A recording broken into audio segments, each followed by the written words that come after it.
potentially that day, or I don't know, just being able to kind of spit out different images from the AI platform, just to be able to get the right lesson, hopefully. I know it's a hard question, but I'm trying to see if there's a way to help train AI in those industries. So that's a really large question. Sorry. But no. I just want to just preface my answer by saying, there's a lot of things to be done there. So as a lot of people in the panel pointed out, it's going to have to be the people behind these systems that really make them better. You can improve the algorithm, you can improve the data. That said, one way you can achieve that is by, let's say you use the example of police being able to identify a real suspect. So there's not just how you look, there's how you act. So sometimes when we talk to people, we get vibes from them, right? It's just subtle tics or subtle things or movements. You can tell whether or not someone's happy or sad or a state of mind, or maybe something creepy is going on. So the same way, an AI system can look at people's tics and their small movements, their subtle movements, and tell whether or not they could be a suspect or something. So more behavior-based than how you look, right? Because phenotype, how you look, race is kind of a social construct type thing, right? As people used to say.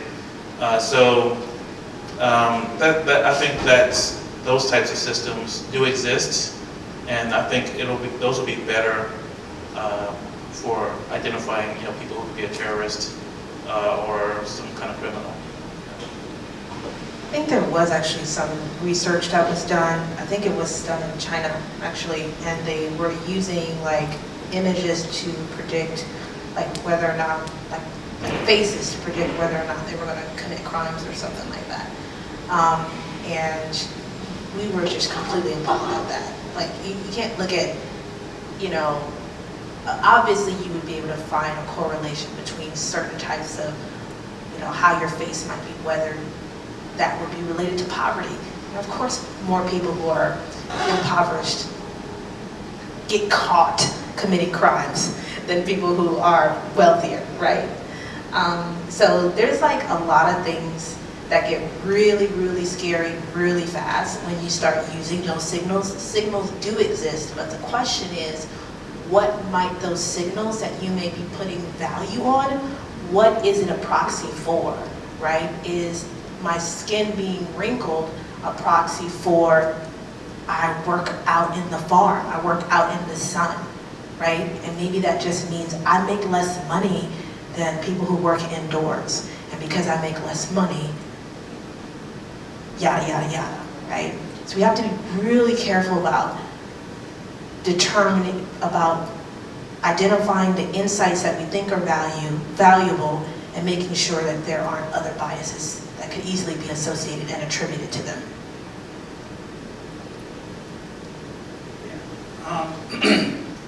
It's a really deep question. So taking a step back, what I try to think about is what are the implications of this thing that I'm about to do. And if I think about AI and where things are going to probably get most heavily regulated, it's probably going to be on the genetic data. It's being shared all over the place. And your examples kind of talking about the police, it's one thing, but what if an insurance company can predict that you have an unusually high likelihood of getting cancer in year 2, right? What's your life like? So models can probably be put in place there, but I would expect those to probably be the ones that panels like this are going to talk about, in the future, and just say what were they thinking, right? But it's not. It's a good question. It's just you're going to be having humans leverage it, right? So it's not a problem with the algorithm or even the data, but how it gets leveraged, I would say. So I'm going to sort of curtail our answer, if that's okay with you guys, simply because of time. But you can see from the nature of the question and the responses that we have from the panel, just how rich and deep these types of questions go. I mean, there's no easy answer to them, and it's going to involve a lot of different people that you need to have in the room from a lot of different disciplines. So I'm going to, before I invite Deb to come back up and kind of wrap up our evening together, I just wanted to leave with a couple of thoughts based on what we heard tonight, and just share something. I don't think we explicitly talked about this, but it did come up in terms of some of the bias that we've been talking about. There is a book out there by Kathy O'Neill called Weapons of Math Destruction. And if you haven't had a chance to read it or check it out at your library, it's a really good book. It's a pretty easy read. I don't think there's any math equations actually in the book itself, but it talks about a lot of these types of issues that we've been discussing today and how math, when embedded in an algorithm, can do harm sometimes. And in fact, she started a consulting firm here in the Bay Area that consults to businesses to try and address these types of biases. I think it goes by Orca, but I'm not sure. O'Neill Consulting Risk Analytics or something like that. The last thing I wanted to mention is that there's a lot of ways to get started if you're into this. I know Keita mentioned the workshop. There's Kaggle out there if you wanted to learn data analytics. We heard Medium was a good site, kind of a blog aggregator is how I kind of think of it. There's Fast.ai, there's courses on Coursera, there's courses on EDX and Udacity. Amazon has material out there. Bloomberg has material out there. Google has material. Just a podcast? Google, there's one more I was going to mention, but go ahead and mention the podcast. This week in Twitter. Oh, okay, And yes. I'm mentioning that one because the guy who runs it is blessed. Okay, this week in machine learning, thank you. So there's a lot of different ways that you can get involved if that's something that you're interested in. So I want to thank the audience. I want to thank you all for being so engaging with us this evening. I also want to thank Wells Fargo for hosting. Deb, I want to thank you and your leadership team for hosting and sponsoring this event tonight. And Deb and Keita for pulling together such a great distinguished panel and discussion. And lastly, I'd like to thank each of you, Keita, Ayori, Emmanuel, and Will, for being our panelists. Thank you.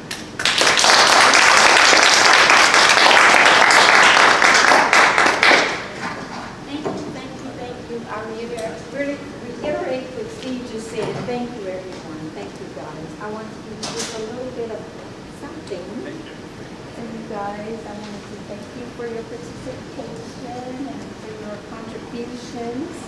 And thank you, everyone, for coming again. And I appreciate all the members in the room. And I invite everyone who is not a member to consider membership. We would really love to have you as members on board. So, with that said, Can we thank Steve? That was like okay. They all did a fantastic job. Steve did a great job moderating. I appreciate every one of you guys. Thank you so much. Thank you, everyone. Yes. Would the panel and the moderator be willing to share like contact information where would you want to follow them or anything like that? Like would you send an email or something? So obviously up to them. Of course. What we'll do is we'll send like pictures up from the event as a follow-up through our marketing team. Okay. It may be a little while, but they'll do it. I'm promising on their behalf. Okay. Yes. Thank you. All right. Thank you, guys.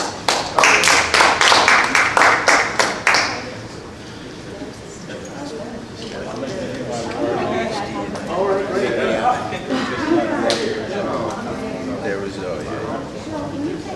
Sorry. 3-day conference. Yeah, right. So I'm like, oh, I know what y'all are talking about.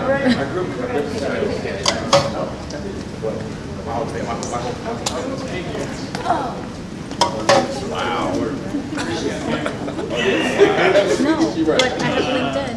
Or I can take your card. Okay, and will you send me a note? Yes, absolutely. Okay, because I want to maybe chat. Yeah. And also, just as a follow-up, how much shine How you the tour get. goes? Honestly, like she's gonna be so beat up. She's been right there for 6 years, and I've been there a year. And it's so exciting. She's gonna be like, "What did you do?" And I'm always like, I always tell her like really random, like, "So this." No, definitely reach out to me. Yeah, I'll absolutely let you know how it goes. Yes, I want to hear that.